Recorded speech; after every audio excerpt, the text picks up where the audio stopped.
Have you ever been in a situation in a job interview that despite your qualification, your experience, your achievements, the person that is sitting right next to you in that interview room looking really sharp and presentable makes you really nervous?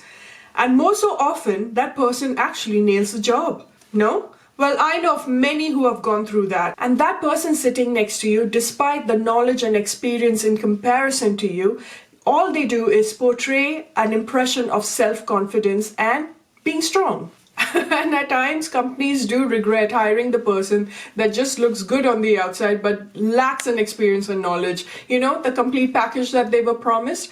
But whatever said and done, it's highly debatable. You have to admit that the person who just portrayed that self-confidence had that door open for them. Now, what if you could strike a beautiful balance, look good, have that confidence, at the same time have that experience and knowledge? Imagine what all you can achieve. As an ex-Miss India and being part of the modeling industry and leaving it all for the corporate world, I wanted to share a few pointers that I have learned through personal experience and of having HR friends and friends in the recruitment agency. I just thought that I will help you in case you have a job interview that you really want to nail. And even if this is your first job interview and you're feeling a little inadequate in the confidence department, well, I'm here to help you.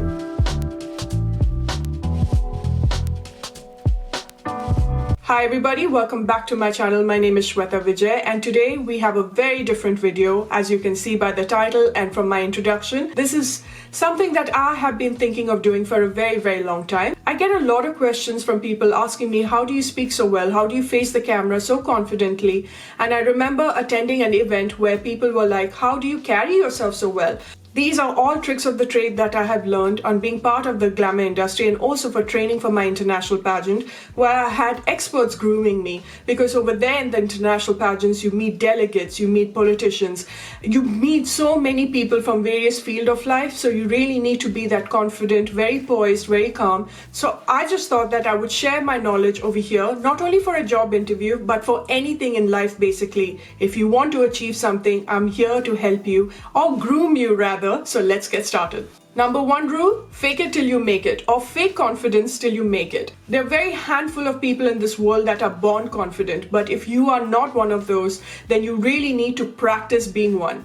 Pay attention to the small, minute details that will help you feel good about yourself. A week prior to your interview, really catch up on world affairs by reading the newspaper, not just the entertainment section. I'm saying this because if a curveball of a question actually hits you outside the parameters of your job description, then you are not caught dumbfounded. During the international pageant training, we were asked to only watch BBC because not only do you learn about the world affairs, but at the same time you learn how to articulate well, you learn how to pronounce certain words also. So please make sure that before your job interview that you really brush up on the current world affairs. I'm telling you, this is very important. It's only because you will be a lot more confident if someone asks you a question that is completely off the book. Point number two, do your research very well on the company and your job profile. If you have an insider, a friend basically, who can tell you more about the job description, the person interviewing you or the person that you're going to work under, it will be really helpful to you, because when you know so much about the person and the company, the moment you have the interview, you will have a sense of familiarity that will really calm you down during the interview so that you won't be nervous and you know what is going to hit you. Thanks to Google right now, you can literally study every minute detail of the job, profile, and the company. Please do this. It's a small little matter that makes such a huge difference. Many a times my friends who are HRs, who are part of the job recruitment agency, tells me that 7 out of 10 times the interviewer gets very impressed with the person who has that knowledge about the company, about the job profile, who speaks really confidently, hands-on, asking the right questions. So knowing about the company background always helps. Third point, very cliched but oh so true. First impression is the last impression. Yes, you have the experience, you have the knowledge, you have the years of education backing you up.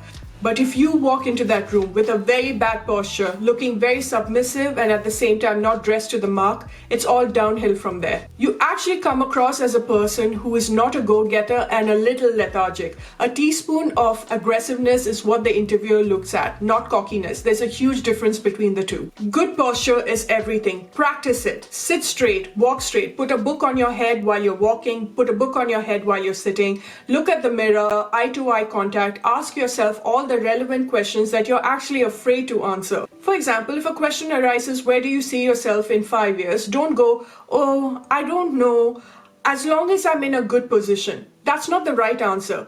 Be confident of who you are, where you want to see yourself, and what you want to achieve in life. Being ambitious is actually a beautiful positive trait. That leads me to point number 4, dress the part. Having friends in the corporate world who are in really good high positions, who interview people, the lines that I've heard from them on what they observe when they interview people, it is quite bizarre and quite absurd actually. It goes from what you have worn, how you kept your hair, how you kept your nails, what shoes you have worn, including how you smell. Being presentable and looking good is actually what really seals the deal.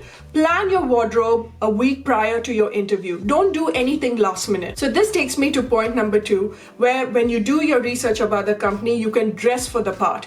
If your company is all about formal wear, then you dress up accordingly. And if your company is a little laid back, then you could go semi-formal. During the job interview, obviously your entire attention should be on the questions that are asked to you, not how short your skirt is, how transparent your top is. There's a beauty in a nice fitted A-line skirt that goes all the way to your knee or a little below the knee.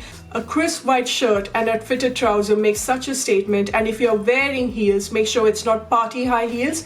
It's of medium length, mid length, whatever that makes you comfortable to walk in. Even if you have an open-toed shoe, make sure that your toes are nicely groomed. Make sure that if you have a nail paint, don't go in with chipped nail paint, because it is something that will put a person off when they see that these minute details. Also, you can't take care of yourself. Always go for pastel colors or flesh tones. I would prefer that. Obviously, you can choose any nail paint of your choice, but keep it more flesh tone because it looks a lot more professional. And at the same time, when it comes to your makeup, make sure that it is natural and classy. I have done a whole separate video on the best no makeup look. If you are somebody who is a working woman, I think that's a beautiful look that will make your skin look a lot more brighter and at the same time fresh and young looking, making your skin look more like skin, and at the same time keep your hair nice and tidy. If you have a mid-length hair, then you can leave it open. Make sure that you straighten it, tame away those frizziness. If you have mid-length or beautiful curly hair, make sure that you really tame those curls. I also feel that the safer method for everybody would be to tie their hair in a low bun, at the same time a low ponytail. It just makes everything look put together and a lot more classier. The last grooming pointer, which actually should have been the first in this chapter, that is to smell good, okay? Make sure that you have your favorite perfume right after you step out the shower. Spritz a little on the key point area. There's nothing that puts a person off like body odor and bad breath. After you shower, make sure that you apply a nice citrusy natural deodorant and spritz a perfume of your choice. Don't go overboard with it, because save a little for later, and that is as soon as you enter the office, make sure that you spritz on the key point area. Trust me, when you walk into the office and when you smell good, it takes everyone's attention. Point number 5 is to practice your handshake and voice modulation. You want a firm handshake that means business, because a weak one really puts people off, especially a weak handshake from a man. Body positioning is also very important. Sit up straight and upright, yet comfortable. If you're wearing a skirt, there is a way of sitting with a skirt, and if you're wearing a trouser, there's also a comfortable way of sitting in a very, very dignified manner. Listen carefully and talk slowly. Voice modulation is key. When you're practicing in front of the mirror, asking yourself questions, just make sure that you practice your voice. Control is everything. Make sure it doesn't go high pitched, nor is it too meek. There's a beauty in a nice, calm, controlled voice, and while you're talking to the person and you have an eye-to-eye contact and you're talking in a very confident, calm way, it means business. So when certain question that is in your comfort zone is asked to you, don't be overtly excited because it comes across as being desperate. And trust me, the interviewer, they've interviewed so many people, they know who's actually buttering them up and who's desperate. So stop fidgeting or being too animated with your hand gestures. Be poised, be bold, be calm. And even if you're asked a question that you do not understand, tell the interviewer, I'm sorry, I did not understand that question. Can you repeat it and give me a little more clarity, please? You rather talk that way than be someone who's absolutely confused about the matter and makes an entire salad out of the question.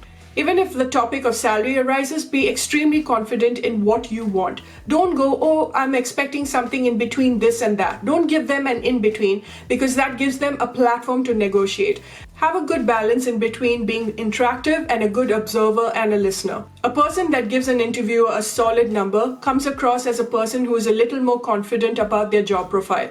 That is why I keep saying practicing a week prior to your interview is key, so that when you are asked a question, why did you apply for this job, or why do you need this job, they will immediately get a very confident answer from you. When they ask you questions like why this job or why did you apply, be specific about what you liked about the company, about their job description that could advance your career.